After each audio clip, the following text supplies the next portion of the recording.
الرحيم. يا أيها الذين آمنوا استعينوا بالصبر والصلاة إن الله مع الصابرين.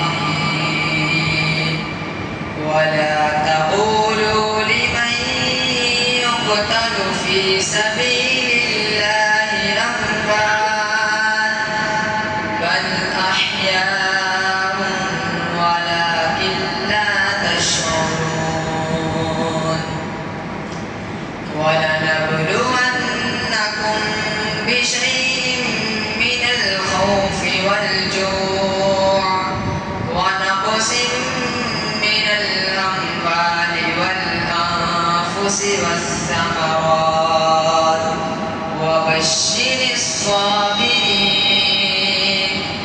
الذين إذا أصابتهم مصيبة قالوا إنا لله وإنا